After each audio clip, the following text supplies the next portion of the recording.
iš tikrųjų dėl tos moterų ir vyrų statistikos toks tiesiog pastebėjimas. Praeitą savaitę buvau tarptautinėje triukšmų konferencijoje. Na, jinai nėra visiškai fizikos, bet vis tiek daugiausia dalyvaujančių yra fizikai arba inžinieriai. Ir pateikiant, kada konferencijos pirmininkas pateikė statistiką, iš kokių šalių dalyvavo, kiek žmonių dalyvavo, iš karto yra pateikiama ir kiek buvo vyrų, kiek buvo moterų. Tai čia toks pastebėjimas. Na, o aš pažiūrėjau šiek tiek, ką mes darom, ką mes galime daryti, tam, kad pritrauktume, iš tikrųjų, nebūtinai merginas, bet tiesiog jaunuolius, jaunus žmonės, tiek įsitraukti į fiziką, tiek svarbu juos ir išlaikyti, kad jie labai neišsibėgiotų.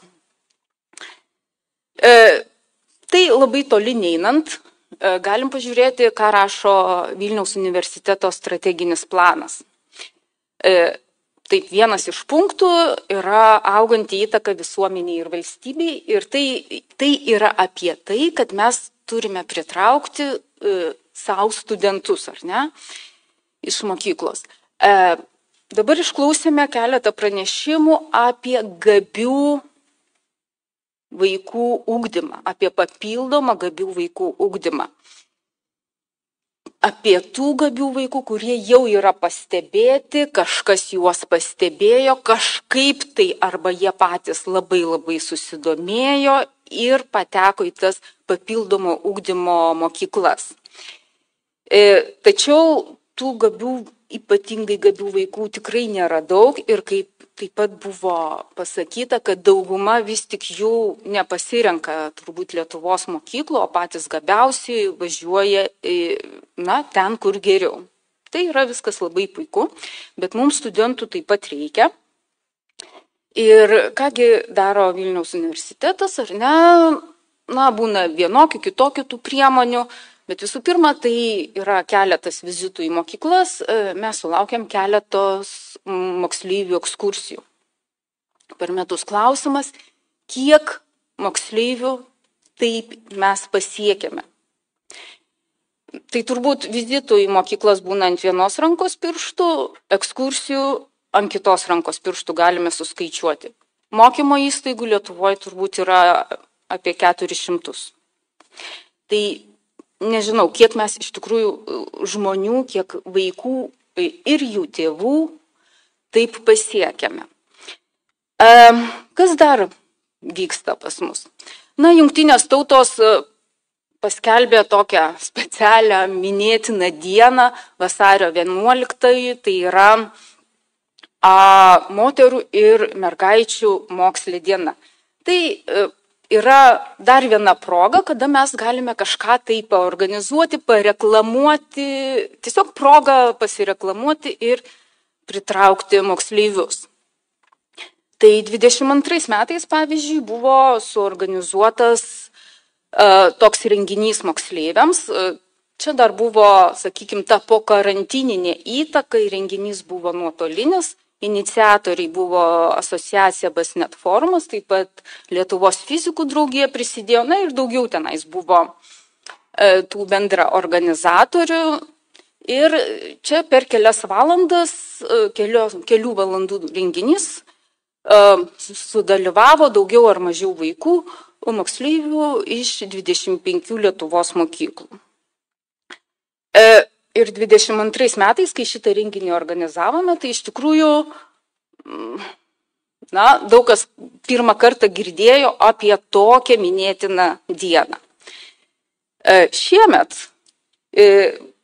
artėjant vasario 11, jau girdėjosi šitą dieną, kad tokia diena yra per visur, per įvairią žiniasklaidą ir taip toliau. Ir kas vyko šiemet, sakykime, vienas iš tai dienai skirtų renginių, tai tuometinė švietimo, mokslo ir sporto ministrė pasikvietė įvairių būtent olimpiadų laureates ir taip pat jau mokslininkės pabendrauti Na ir kažkas dar ten tam renginį vyko, bet vėlgi atkreipiu dėmesį, kad šitas renginys, jame jau dalyvavo šiuo atveju merginos ir moteris, tos, kurios jau kažkur kažką laimėjo, jos jau tikrai yra susidomėjusios gamtos mokslais, gamtos tiksliaisiais mokslais ir panašiais. Tai būtent yra gana daug priemonių, kurios yra nukreiptos į, va čia pirmų punktelių, ar ne, parašyta, į moksleivius, kurie turi itin didelį asmeninį susidomėjimą, yra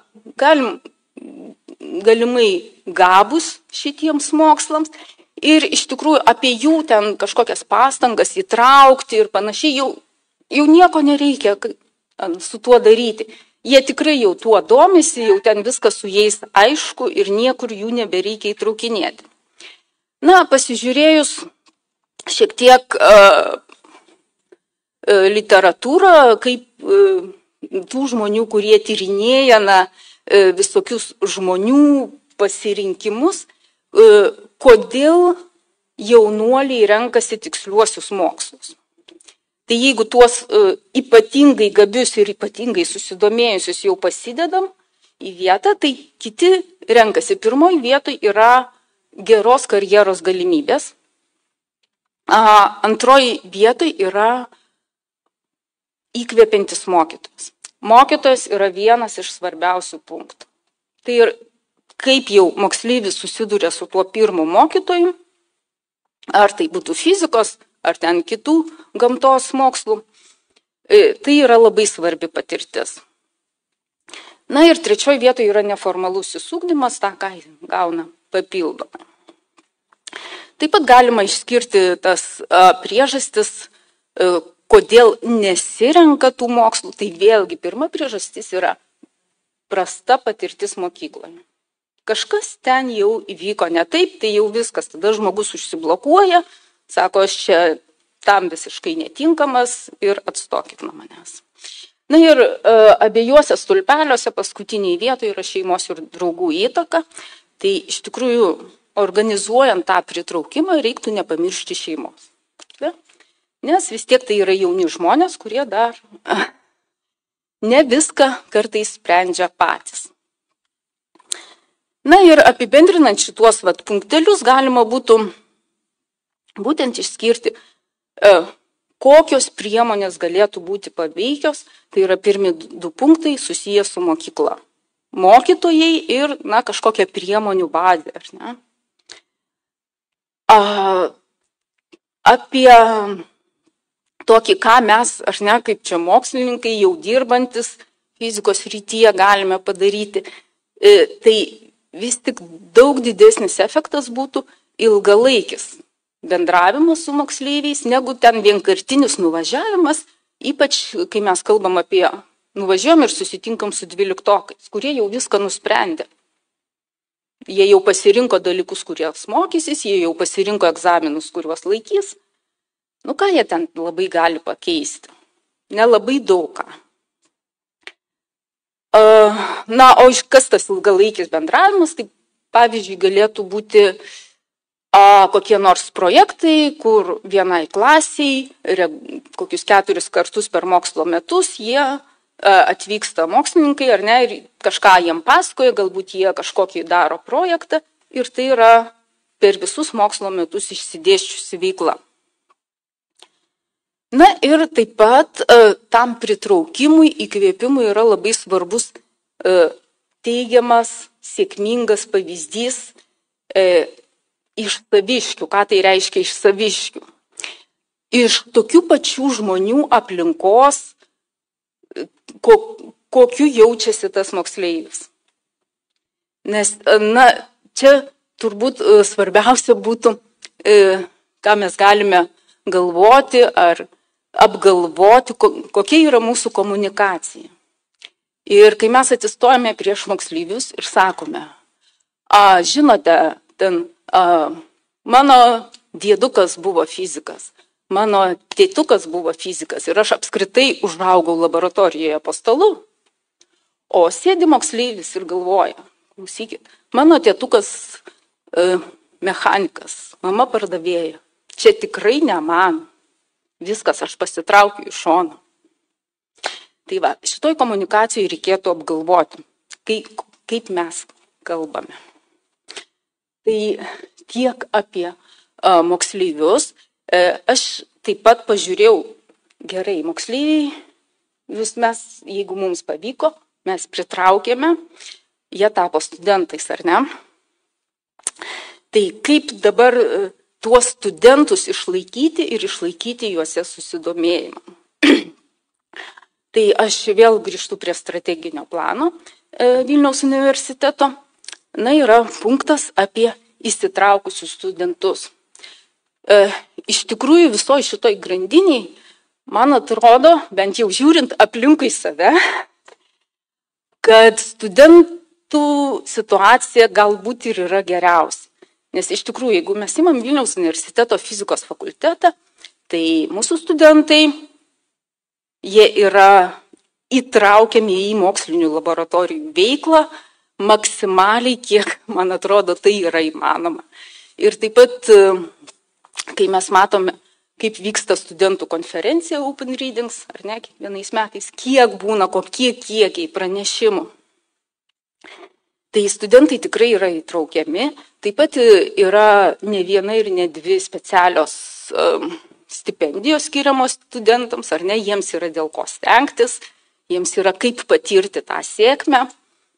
Ir galbūt čia yra mažiausiai problemų. Dabar sekantis etapas yra darbuotojai, ar ne? Na, studentas nusprendė vis tik būti fiziku, jisai stoja į doktorantūrą, baigia doktorantūrą ir tampa jaunų darbuotojų. Na ką, jam tenka daryti mokslininko karjerą.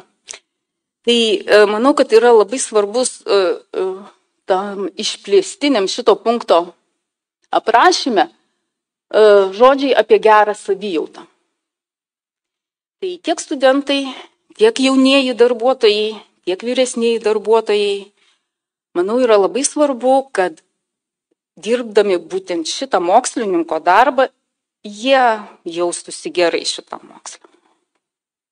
Ir kaip matom, strateginiam Vilniaus universiteto plane apie tai yra kalbama, reiškia, tai yra svarbu. Taip pat įvairių gerų dalykų yra kolektyvinėje sutartyje Vilniaus universiteto. Tai yra, jau dabar aš kalbu apie darbuotojus. Tiek kalbant apie kažkokią finansinę paramą, ar įvykus laimingam įvykiui šeimoje, ar įvykus nelaimingam įvykiui šeimoje, mūsų darbuotojai gali gauti paramą. Taip pat esant poreikiui, darbuotojai gali ir galimybei, poreikiui ir galimybei esant, gali dirbti nuotoliniu būdu, yra tam sudarytos sąlygos, yra tam parengta tvarka. Ir taip, iš tikrųjų, visi šitie kolektyvinės sutarties punktai, jie labiausiai kalba apie tai, apie darbo ir šeiminio gyvenimo derinimą. Vis tik žmogus jau nebe studentas, ar ne, mūsų visuomenėje yra svarbu, kad būtų ir šeimos, ne tik mokslinis darbas. Kitas dokumentas Vilniaus universitete, lyčių lygybės planas, jame irgi yra keletą punktų apie šiuo atveju jau lygias visų lyčių galimybės dirbti ir daryti karjerą. Dar viena tokia universiteto priemonė arba projektas, sakykime, tai yra mentorystės programa dėstytojams, kuri, manau, irgi sudaro sąlygas jaunam darbuotojui, jaunam mokslininkui ar dėstytojui, geriau įsilieti į visą šitą mokslininkų bendruomenę. Iš kitų veiklų galėčiau paminėti Kosto veiklą Voices, kuri yra skirta atlikti tyrimus pagrindinė tema yra, ar girdimi jaunųjų mokslininkų balsai. Tai yra, ar tie jaunieji mokslininkai, jų rūpesčiai, su kokiais jie susiduria, ar jie yra girdimi, ar ir juos kreipiama dėmesio, kiek į juos kreipiama dėmesio ir taip toliau. Tai Vilniaus universitetas taip pat yra įsitraukęs į šitą veiklą. Na ir apibendrinant visą tą, ką pasakiau, parinkau aš keletą punktų, kaip išgyventi, kaip sėkmingai išgyventi, pasiekti mokslinės karjeros, dirbant šitoj akademinėje aplinkoje. Tai čia yra punktai daugiau apie tai, kaipgi sėkmingai tos karjeros siekti, bet manau, laimingam gyvenimui yra svarbesni būtent šie punktai. Ačiū.